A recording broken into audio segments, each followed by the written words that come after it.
জীবনে লক্ষ্য স্থির রাখা আবশ্যক, কারণ লক্ষ্যহীন জীবন মানুষকে ভুল পথে চালিত করে। লোভ, ক্রোধ, হিংসা পরম শত্রু, যার উপর নিয়ন্ত্রণ না থাকলে মানুষের মৃত্যু। ইন্দ্রিয় থেকে প্রাপ্ত আনন্দ প্রথমে অমৃতের মতো মনে হলেও শেষ পর্যন্ত এটি বিষের ন্যায় ক্ষতিকারক হয়ে ওঠে, যা কেবল মানুষের জীবনকে পাপে পরিপূর্ণ করে।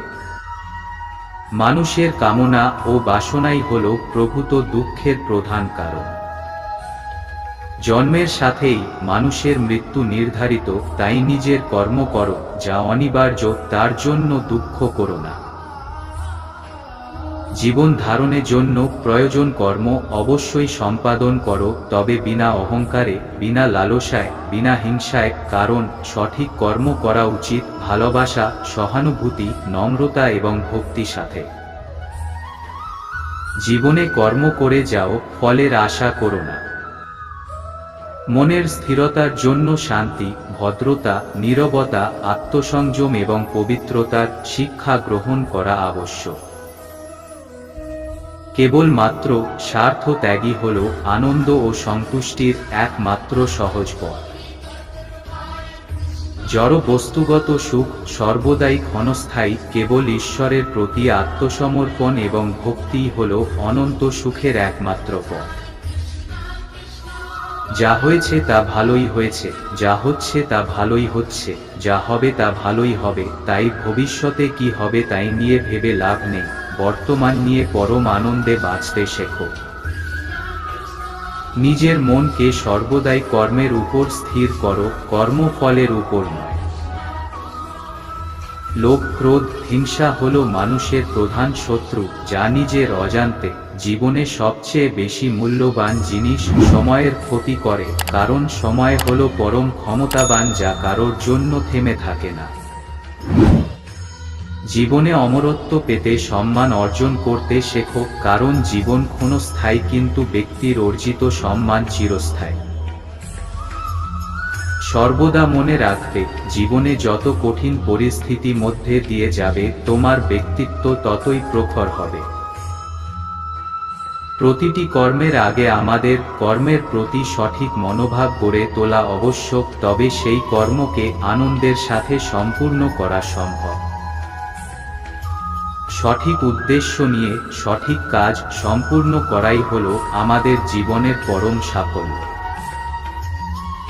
বৈশ্বিক জগৎ মানুষের কাছে প্রথমে আনন্দ ও সন্তুষ্টি যেমন নিয়ে আসে, ঠিক তেমনি সময়ের সাথে বহু দুঃখ কষ্ট বয়ে নিয়ে আসে, কারণ বৈশ্বিক সম্পত্তি পাওয়ার চেয়ে তা হারিয়ে ফেলার ভয় ও উদ্বেগ মানুষের মধ্যে বহু গুণ বেশি। বিবেক ও বুদ্ধি হল মানুষের পরম সম্পদ, যা সঠিক সময় জীবনে সঠিক দিশা বেছে নিতে সাহায্য করে। প্রজ্বলিত অগ্নি যেমন জ্বালানি কাঠকে ছাইতে পরিণত করে, ঠিক একইভাবে আমাদের জ্ঞান আলো আমাদের মনের মধ্যে থাকা আত্ম অহংকারকে ছাইতে পরিণত করে। একজন বুদ্ধিমান ব্যক্তি যে কোন সমস্যার সমাধান করতে পারেন, ঠিক তেমনি জ্ঞানী ব্যক্তিরা সমস্যাকে পূর্ণতা এড়িয়ে যেতে সক্ষম। যে ব্যক্তির তার সমস্ত জীবন শ্রীকৃষ্ণের চরণে উৎসর্গ করেন, তিনি কেবল সমস্ত কর্ম বন্ধন থেকে মুক্ত। যতক্ষণ না আমরা আমাদের কষ্ট থেকে শিক্ষা না গ্রহণ করছি, কষ্টের পথ কখনো শেষ হবে না। সফল ব্যক্তি কেবলমাত্র তিনি হতে পারেন যিনি প্রতিকূলতার কাছে কোনো পরিস্থিতিতে পরাজয় স্বীকার করেন। সুখের একমাত্র চাবিকাঠি হল নিজের কামনার উপর নিয়ন্ত্রণ। ক্রোধ বুদ্ধিকে গ্রাস করে, লোভ মনুষ্যত্বকে গ্রাস করে, চিন্তা আয়ুকে গ্রাস করে, অহংকার মনুষ্যত্বকে গ্রাস করে। তোমার কর্ম যদি সঠিক হয়, পৃথিবীর সমস্ত মানুষ তোমার বিপক্ষে হলেও জানবে ঈশ্বর তোমার পক্ষে। মানব জীবনের চিরন্তন সত্য হল মৃত্যু, যা প্রতিটি মানুষ জীবনে নির্ধারিত। জীবনে ভয়ের উপর নিয়ন্ত্রণ রাখা আবশ্যক, কারণ ভয় হল এমন এক অনুভূতি যা মানুষকে জীবনের প্রতিটি প্রয়াসে বাধা সৃষ্টি করে।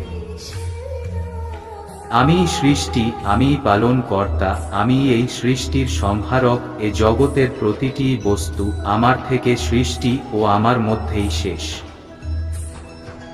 সঠিক সময় সঠিক শব্দ চয়ন যেমন অচেনা মানুষকে পরম আত্মীয়তার সম্পর্কে আবদ্ধ করতে পারে, ঠিক তেমনি ভুল শব্দ চয়ন মানুষকে পরম আত্মীয়কে পরম শত্রুতে পরিণত করতে পারে।